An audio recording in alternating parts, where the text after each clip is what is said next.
Hi guys, good to have you here. This is Esidemia. Thanks for being here with me on my YouTube channel, Topical Nigeria. So today is Topical Friday, and we're talking about some of the things that had happened in Nigeria in the last 1 week, or even before now. So it was election week, February 25th, 2023, presidential election, which encompasses presidential, Federal House of Representatives, and the Senate. So that was held on the 25th of February 2023. Proud then. Campaign has been ongoing for different political parties, but amongst all, there were three major parties that were top. Or even let me increase it to five, which comprises of the ruling party, the APC, the opposition, the major opposition party, the PDP. Then we also had the third force, which was really coming on board, the Labour Party. We have the NNPP and Papa. So I also have the Accord, AAC, and others. They were all there campaigning, vying for who would be the president of Nigeria come May 29, 2023. It was a lot of work. I would actually tell you that campaign has been ongoing, and you know how politics is. I think in almost every part of the world, and Nigeria looked forward to a time, an opportunity where they would have their next president, and people were campaigning a lot as much as they could, supporting the presidential party and candidate of their choice.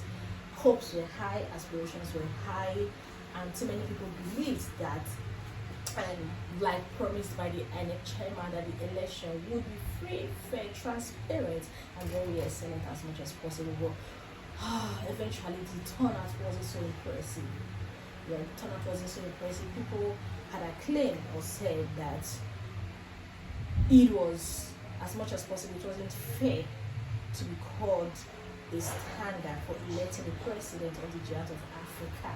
We all know this, and I'm sure since the aftermath has been a lot of downcast for nearly everybody, because people said, oh, we don't mind who the president will be eventually, but let us know that it was truly free, fair, transparent as much as possible. Who we want at the seat is the person we believe Nigerians truly voted for. Particularly in some places, there was some distortion, there were disturbances, there were unrest in some areas, like stealing of ballot boxes. And today I decided to actually wear a very bright and beautiful color, because I want to be beautiful. It's been a lot of week waiting for the result after the election, waiting for the result until on the 1st of March. I was on Tuesday morning, waiting till the 1st of March before the result, very early hours in the morning before the result was announced. But it came with a lot of, well, we don't know, but of course the Inec chairman and the Inec committee has told or has advised the candidates and the parties that if they are not comfortable with the electoral result, that they have to head back to that. Some of the political parties have actually done that, and today we have seen that some of the political parties, they have gone to court to seek redress and maybe what have you. So back then, these are some of the, like I already mentioned in one of my videos, this is Nigeria. Yes, as it were written, not in marble, as it is written. And what we have here is the Nigeria geopolitical zone. This is the makeup of the Nigeria. When you hear Nigeria, giant of Africa, with over 200 million population, the people revolve around this place. Yes, I'm not sure I'm able to draw the map here now, but the people revolve around here. From the north central, we have the northerners. Basically, okay, we have the middle belt, we have the northerners, the core northerners, then the southeast, the south, the southwest. I'm not able to read each and every one of them, but of course, this comprises 36 states in Nigeria and one federal capital territory, FCT, Abuja. So right now, like I already listed, I'm going to talk about pre-elections in Nigeria, the campaigns, the after-election, states, local government. I've already done a bit of all of that. But please, if you are a Nigerian, or if you've been watching, because I don't think there is anything I'm saying here that is typically new. Whatever I'm saying here, they are in the news almost everywhere, but I have to add my inputs to what I have to do today. They are almost everywhere since the campaigns. We know how the campaign, the turnout of the campaign and the election day. Oh my God, people still stealing ballot boxes, causing confusion, distortion, disturbances in polling booths is one of the least things we expect in Nigeria at this time. But truth is, it did happen. It did happen, and I'm not sure we want that to happen again.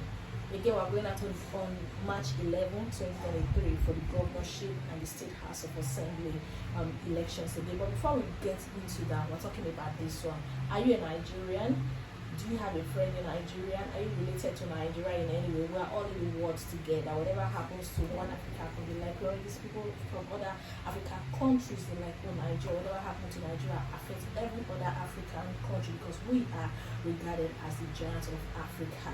We're supposed to be the big brother setting the pace for all other African countries. But we hope that we will get it right because almost nearly everybody is standing up to say this wasn't fair in any way. So we want the right mandate, we want the right electoral vote, and we want what the people demand. They have to get it. So like I already mentioned, which of the states are you from? Here, do you know anybody from any state? What was the election in your area? What was the election in your polling unit? For me, I would say my polling unit around where I live in the guy in Lagos State, Nigeria, we had about 717 voters on the list, but about 232. I still have the figures in my head because I waited. I was there when the counting was being done. I had to ensure that I wait.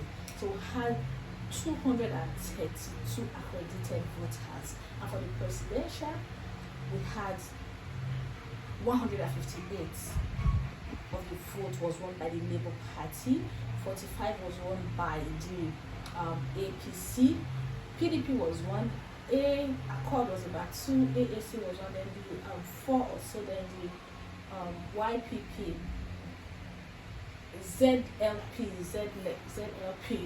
the Zenith Labour Party, they had 4 votes. So if you look at the summary of what I've just mentioned there, about the figures 230, so I had it in my head. There was no Senate in my polling unit, there was no Senate representative in my polling unit. Then there was also House of Rep. There was also House of Rep in my polling units, if I could recall vividly. Labour Party also with 135 votes. I think that's what I remember in my head. And I think APC got 35, PDP got their own vote, and every other party got their votes accordingly. Please, if you voted, if you know anybody who voted, can you let me know in the comment section? You vote in the polling unit. Would you do beggar? My polling unit was would you do beggar? Okay, let me start from the local government. Ikeja local government, Agedinbi, Omonle, Ojodu area. Then the polling unit was OCs for Ojodu beggars. So ladies and gentlemen, these are some of the activities that have happened in Nigeria. We'll still a lot of things to talk about, every now and then. But right now, can you let me know what do you think of the state?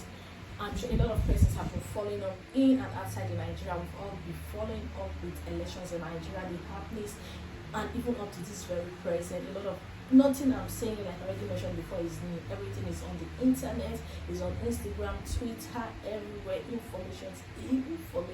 They are everywhere for us to utilize. So guys, can you just let me know? We're going to talk about more about it, but for now, let me just stop here to get to talk about other things subsequently. Let's come your way and thanks for being here with me. Kindly like and subscribe to my YouTube channel. If there is a topic of interest you would like us to talk about, put them in the comment section. I'm very, very much available for you. Thank you.